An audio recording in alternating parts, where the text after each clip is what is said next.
Hey everyone, so I'm sure you all know by now that the latest batch of manga characters for Bleach Brave Souls has been announced. We got to see their specials, and the characters they're going to release are Bankai Kenpachi, Bankai Retsu, and Yachiru, using what is a Shikai technically, but there's a lot of debate as to whether it's an actual Shikai, because we learn later in the story that she's not technically, she's Kenpachi's Zanpakuto spirit materialized. So for today's video, I just wanted to talk about the characters, and specifically I want to talk about Retsu, because we don't really know a lot about Retsu, and this is not going to be really a talk about the gameplay, although I may hypothesize on what this character might be like in the game.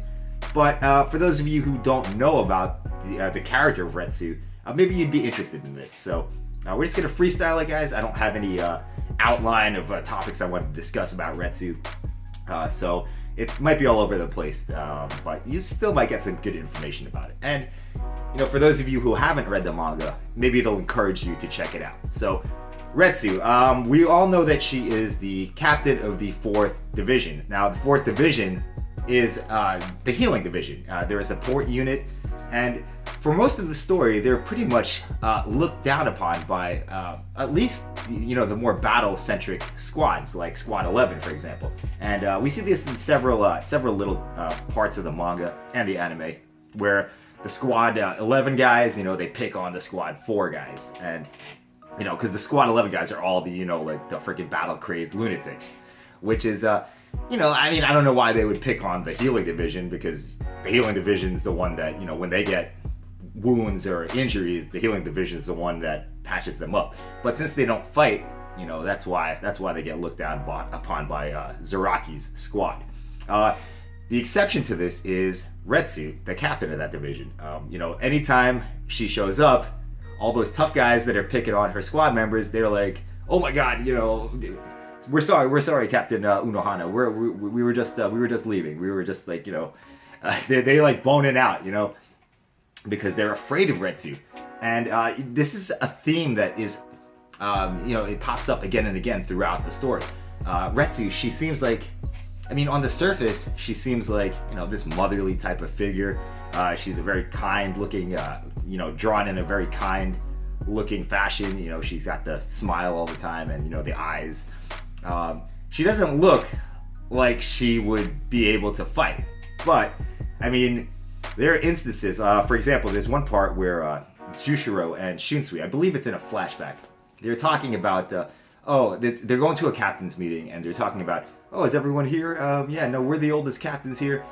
And then they remember that Retsu is older than they are, and they're like, "Oh my God, I can't believe we forgot about Unohana Senpai." And they call her Senpai because she does have seniority over Jushiro and Shunsui, because we learn this later, she's one of the original 13 captains, and that predates Shunsui and Jushiro by quite a bit.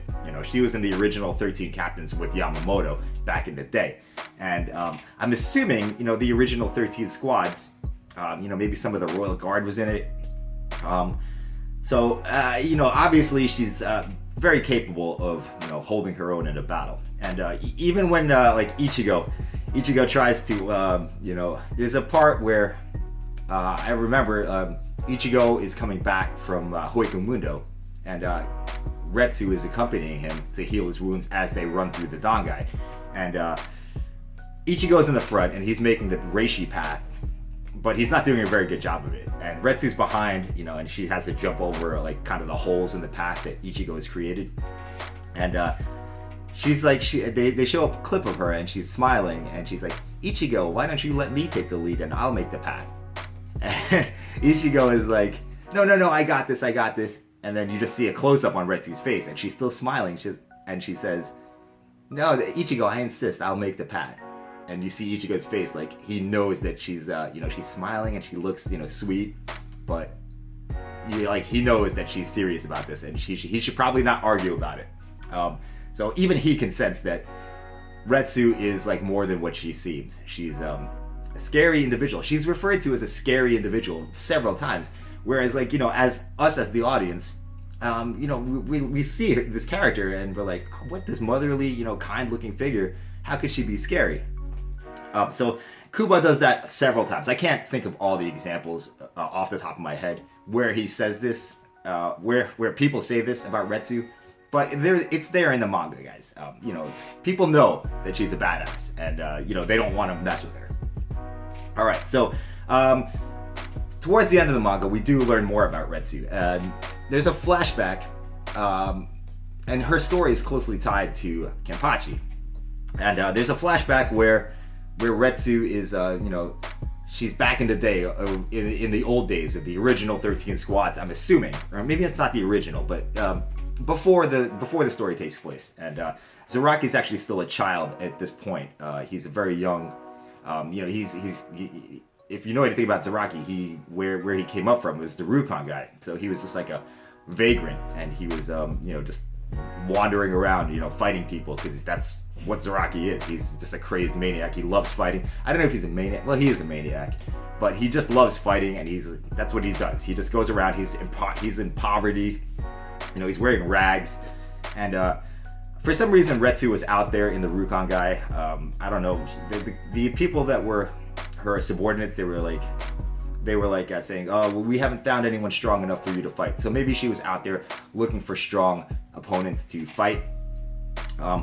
But another interesting fact about that scene is that, her subordinates, they come upon this pile of corpses. It's a pile of corpses. Yeah, it's definitely a pile of corpses. And the subordinates don't seem to think that this is a big deal. They act as if, Captain Unohana, I take this pile of corpses to mean that you weren't pleased with any of the opponents you found. And so they're acting like it's pretty much, not a big deal that, their captain, Retsu, killed all these people.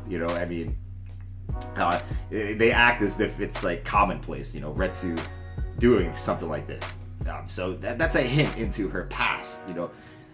Obviously in her past she was much more vicious, much more, much more of a fighter, and that goes for the whole original 13 squads as a whole. I think Iwachi himself says that, when the original 13 squad captains were around, they were much more dangerous. They were much more powerful because they were just a bunch of savages. They were thugs, essentially, is what I think it was explained as. They just ran around, reaping destruction and fighting people all the time.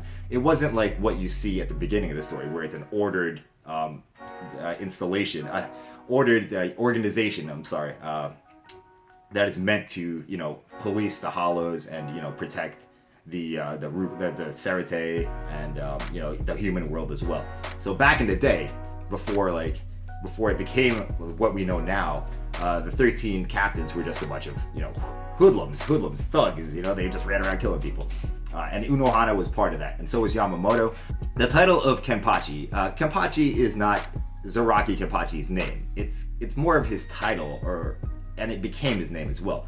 And the title of Kenpachi is the captain of the 11th Division. And the 11th Division has special rules that are different from all the other divisions. To become the captain of the 11th Division, it's pretty much, it's not a written rule, but the tradition is you have to defeat the previous captain. And that's how you get the title of Kenpachi. And the Kenpachi is usually the best fighter of their generation. Just pure fighter, not with powers or abilities, but just with pure swordsmanship and Reiatsu based powers, I guess.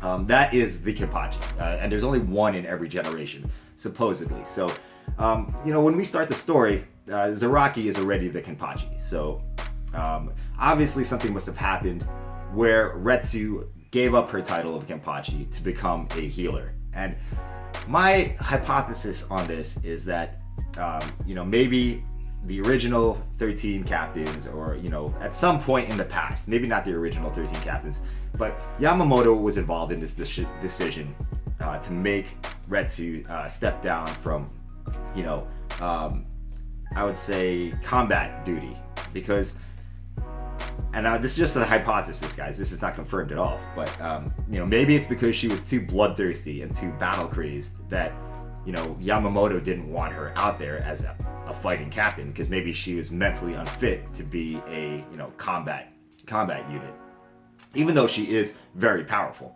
So I'm assuming that they said, okay, you can't do this, but you're still a very valuable asset to the 13 squads. So we want you to step down from Kenpachi and head up the healing division.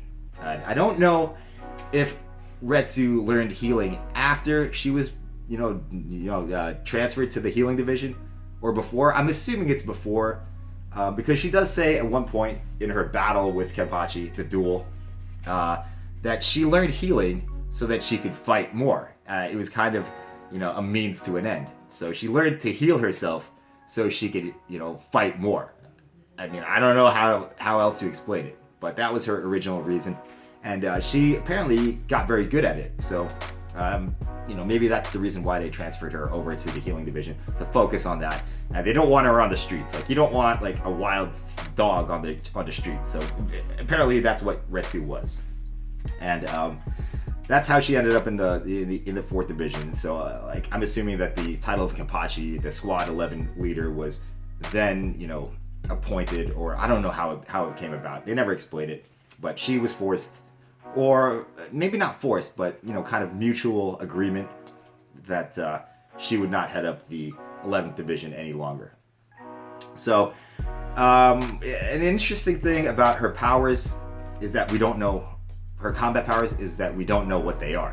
It's only briefly mentioned that she is a master of the sword, so she knows every sword style. Her swordsmanship is second to none.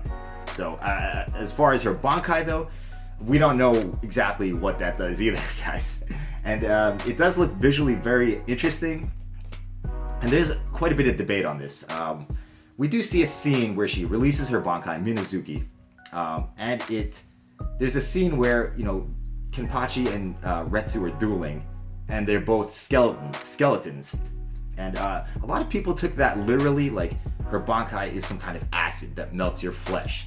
But that doesn't, for me personally, that doesn't really make any sense because how could you still be alive if it melted all your flesh off in fighting? So I kind of hypothesized that it's more of a psychological thing, where or maybe it was just Kubo's, just a kind of an artistic choice where he shows them as demons or like skeletons fighting. But I don't think it's meant to be taken literally that they are skeletons with their flesh melted off. So I don't think Minazuki, the Bankai, is an acid Bankai. I mean, that doesn't seem like that would be the case.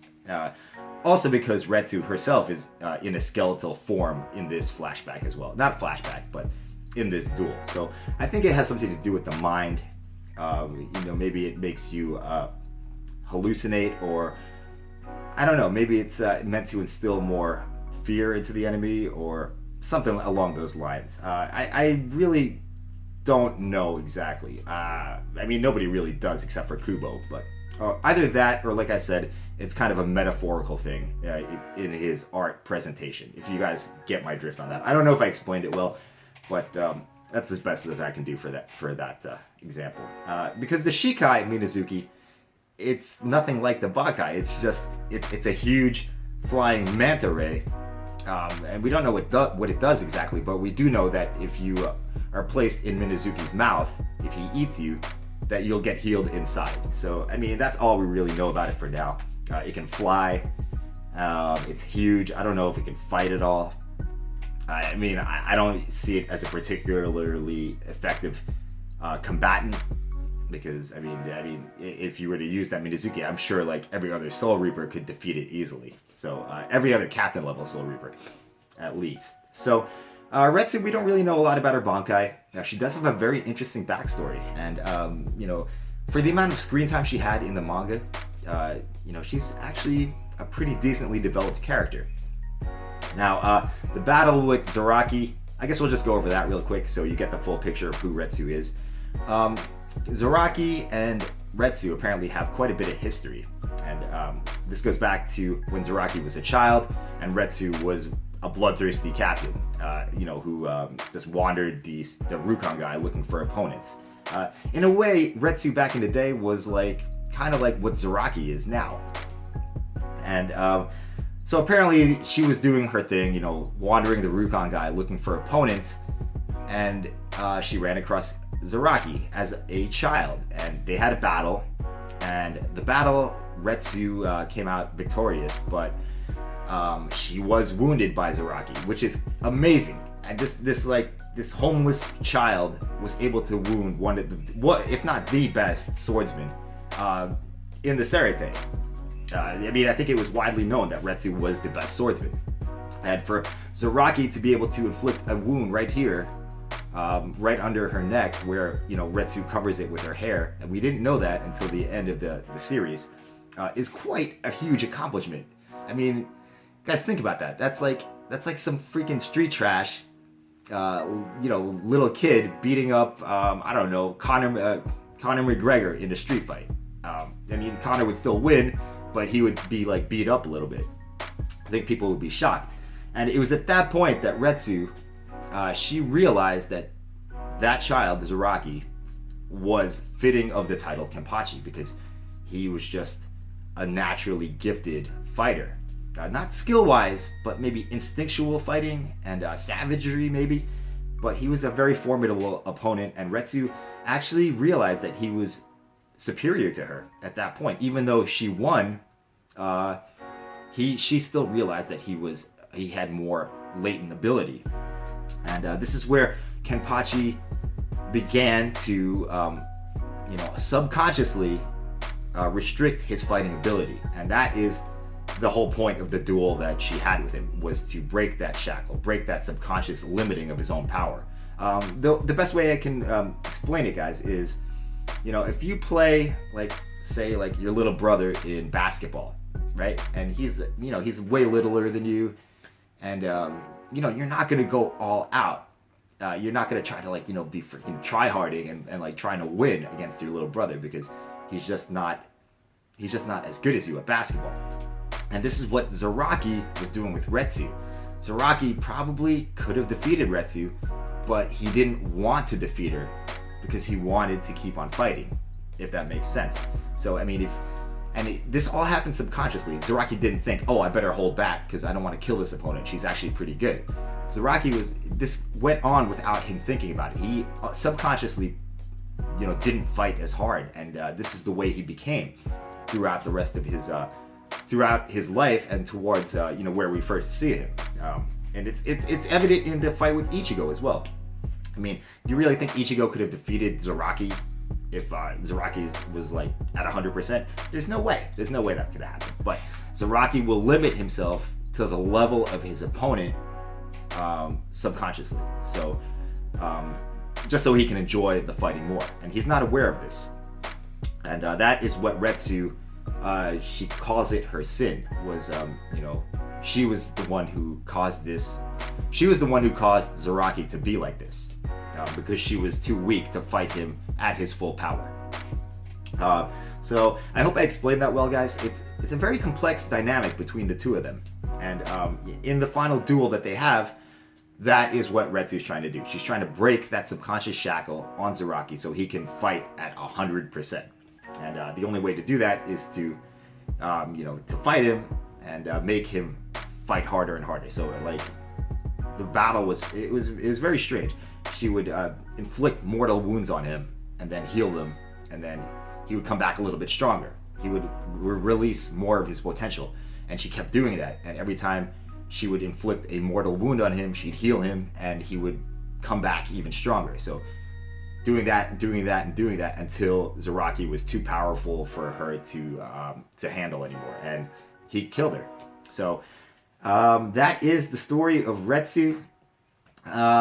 It's a very interesting character and a very interesting backstory for the amount of screen time she had. So I hope this discussion wasn't too hard to follow, guys. I didn't really plan it out that well, but I wanted to talk about Retsu because she is a hype new character coming out in Bleach Brave Souls, and if you don't know any background on her, you're kind of missing out.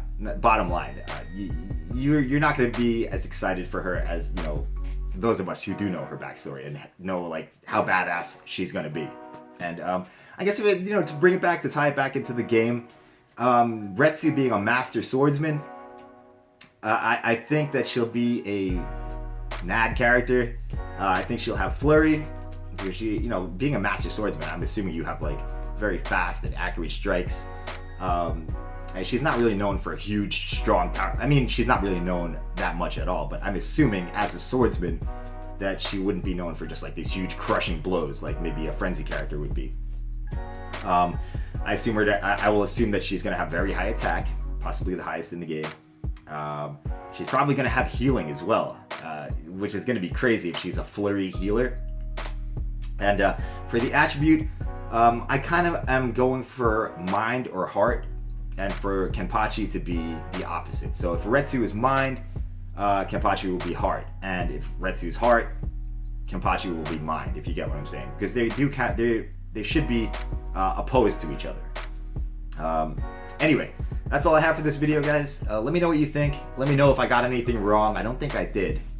There's a lot of speculation on what Retsu's Bankai is, and there might be some debate on that. But yeah, get hyped for the new Retsu. For me, she's the most hyped one out of the three that are coming out. I'm very excited to see her gameplay. So thanks for watching, guys. Hope you enjoyed, and I will see you in the next video. Bye-bye.